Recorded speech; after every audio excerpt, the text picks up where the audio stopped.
Hello, everybody. My name is Greg Anderson, and this is the Good Timekeeping Show with Greg Anderson. So, today I want to talk about water resistance when it comes to watches. And the thing that got me thinking about this more specifically is a conversation I had with a friend of mine through email. Let's just say that his name is Bobby, so I can, tell the story.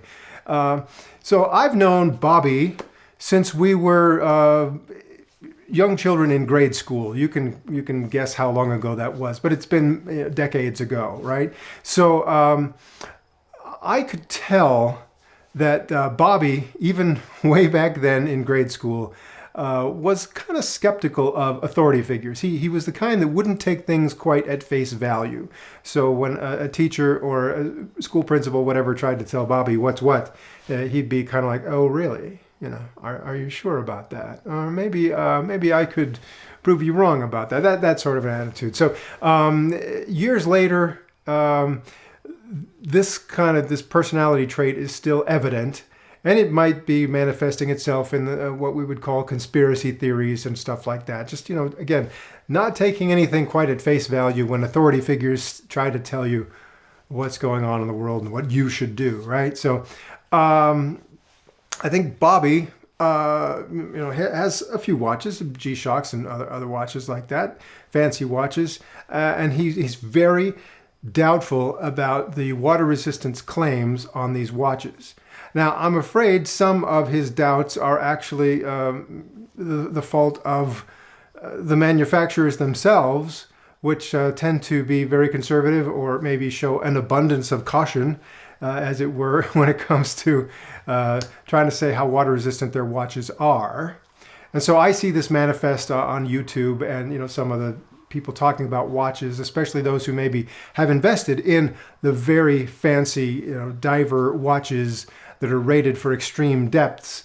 And those people will tell you that something like my inexpensive Casio, that's nonsense. That's not good for anything water resistant wise. And so there's a bit of a snobbery there, but I'm gonna try not to focus on that as much as just get back to my friend Bobby and what he's going through with not trusting his watches to be water resistant. Now, when Bobby and I were in grade school together, if a kid had a watch, sometimes it was a very cheap, not a very good watch, but just something suitable for a kid that you could wind up, whatever. And then maybe one of the kids would come to school with a waterproof watch. Now, we don't call watches waterproof anymore because if you want to get down to the nitty gritty, you can do a lot with water, and eventually you can use water to make a watch fail. So you're not going to call it waterproof, but more accurately, you would say it's water resistant. And you have different degrees of water resistance depending on just what kind of watch you have. So I found this right up here on a Casio website. So this is Casio telling you what they think the water resistance claims on their watches are. So first of all, there's just a watch that just says it's water resistant. Basic water resistance, nothing too fancy about that, which they say is wearable while water is being splashed, but not under any pressure. So they sort of have a little graphic here that shows, you're washing your hands, wearing a watch. There may be, a little bit of water hitting the watch. Or showing someone like standing out in the rain and wearing their watch. So in those instances, a water resistance rating of a watch, it would be fine for those situations. However, anything more than that, you'd want to go up to at least the 5 bar or 50 meter water resistance claim, which most of my Casio watches, even the really inexpensive ones, will say that they're 50 meter water resistant. And so they say if it's 50 meter water resistance, then of course it's good for splashing water on it, but also you can wear it around sinks, during swimming or athletic sports, in shallow waters, but not while snorkeling or scuba diving. 50 meters. Now that's about 164 feet. Okay. We got lakes and reservoirs around here. Many of them probably don't go down as deep as 164 feet or 50 meters. But they're telling me that even though it says it's a 50 meter water resistant watch, I should not go snorkeling or scuba diving with this, only in shallow waters. I'm thinking, I I don't go snorkeling. Typically, how deep do you go snorkeling? Do you really go down 160 plus feet when you're snorkeling? I don't know. So again, I think part of this list is this: they're trying to cover their own bases and not be sued for false claims. So even though it says 50 meter, if you want to get into the nitty gritty, they're saying, yeah, you really shouldn't take it that deep. And so some people are really picking up the ball and running with that line, thinking, well, 50 meter is a worthless water resistance rating. I don't know. Then the next step is 100 meter water resistance. So it's wearable around sinks, during swimming, poolside diving, snorkeling, but not while jet skiing or scuba diving. Okay? And why would you say not good for jet skiing? Well, okay, this is where some of the people who want to pontificate about this in their YouTube videos will speculate. They'll say, well, when a watch is rated as, say, 100 meter water resistant or 50 meter water resistant, they don't go through stringent testing to prove that. And they maybe take a small number of watches off the assembly line and pressure test them to verify that it's 50 meters.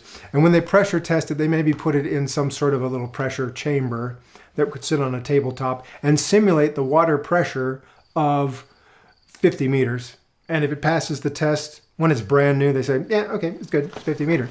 So the people that doubt that claim will say, well, if you are actually underwater and it's under that pressure from all around from the water, but then you're moving, you're swimming, your wrist is moving around, there's currents under the water, and as this is moving, it's subjected to slightly higher pressure than if it were just a static test in a chamber. Therefore, you don't take the water resistance rating seriously because this kind of movement puts extra stress on it.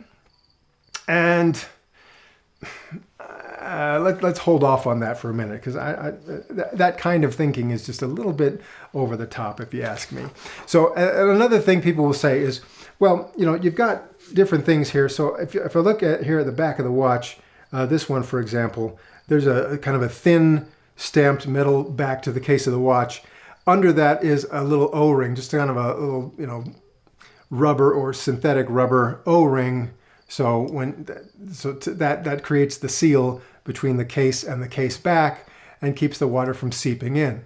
So over the years of a watch being used and every now and then opened up to change the battery and then put back together, maybe that seal will not be as good as it was when it was brand new, and therefore water could seep in past that seal.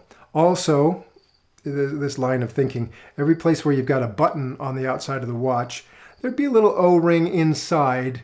That button is connected to a shaft that goes in and touches the module inside. A little O-ring, again, some sort of rubber or synthetic rubber O-ring, and over the years maybe that could tend to not seal as well as it did when it was brand new. Therefore, as soon as the watch is off the assembly line and in the store or in your hands as a consumer, you shouldn't trust those seals anymore.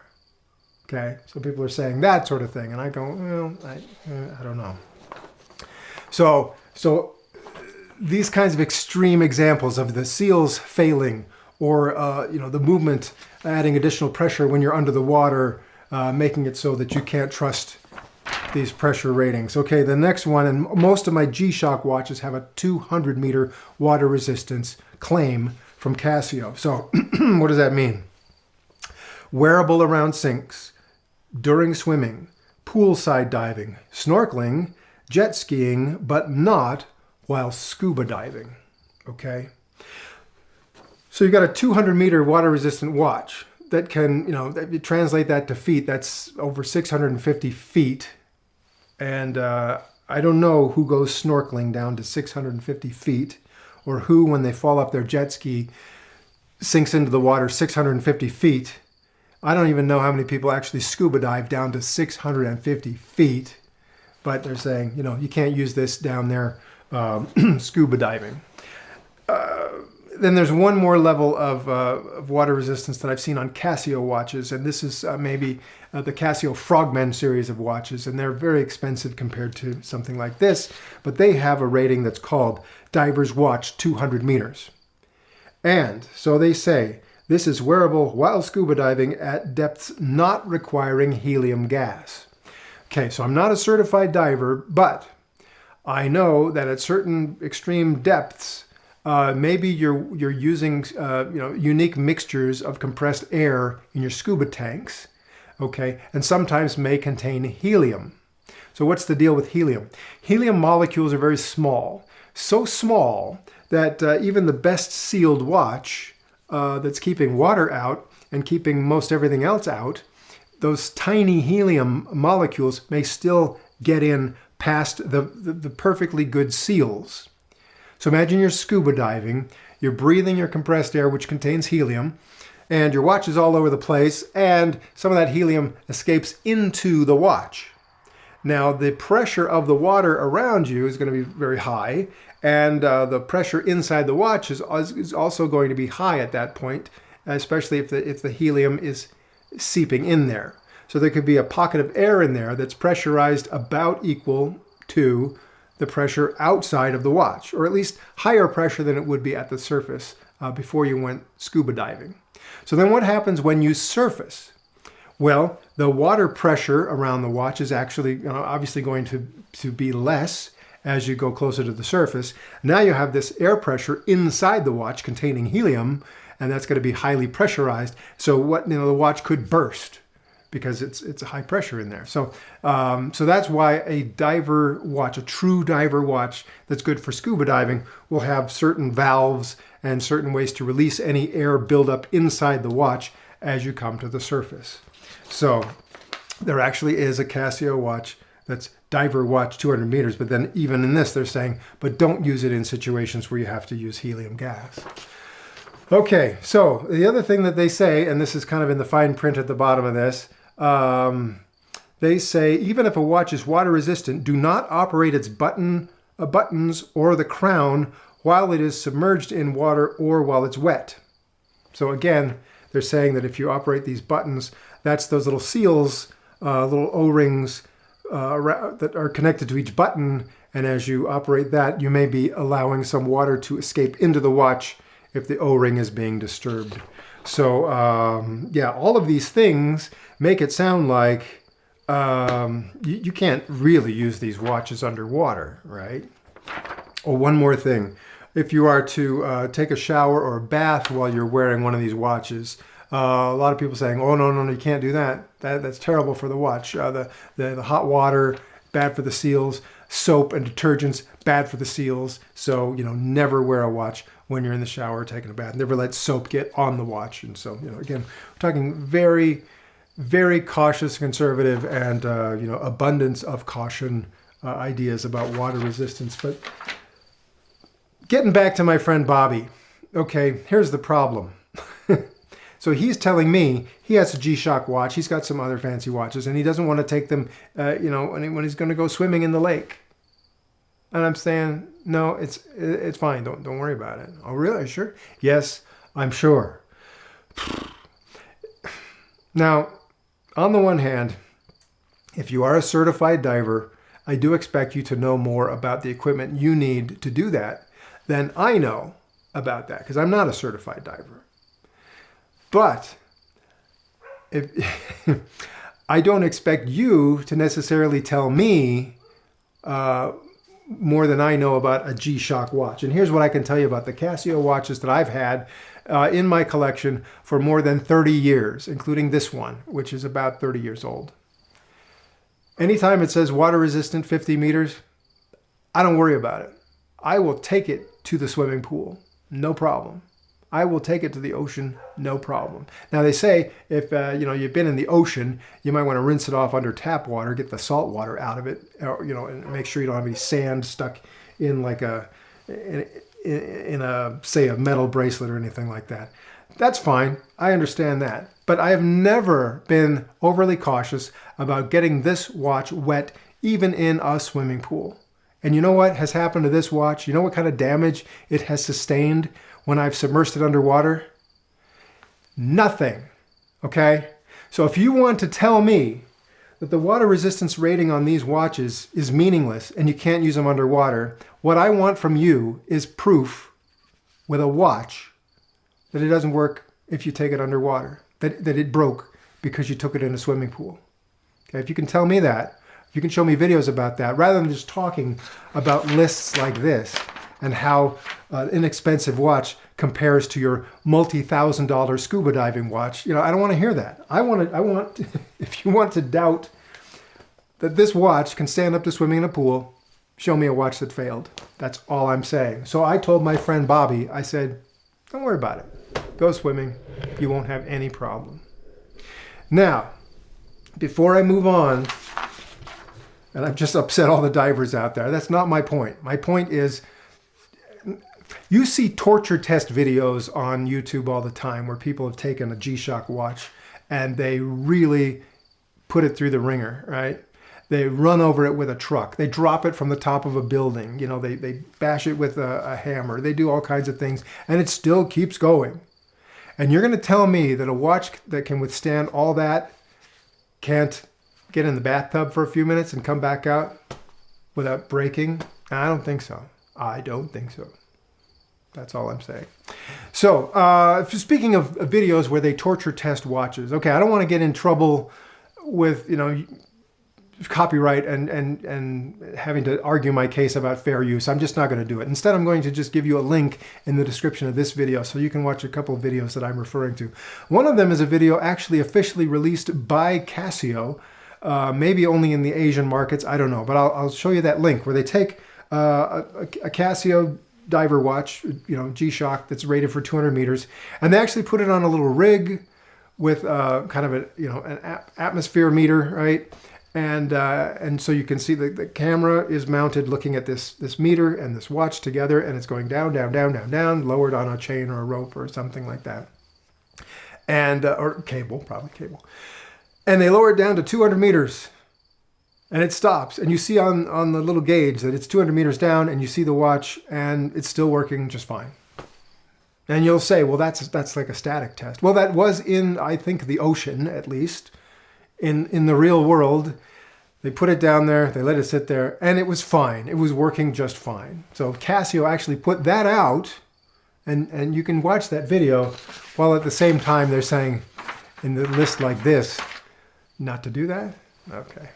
The other video that caught my eye, there's a couple that make these little videos where they destroy watches, okay? So they have a little pressure chamber device that can sit on a tabletop, and they fill it up with water and put a watch inside of it, and they pressurize it to simulate different depths underwater.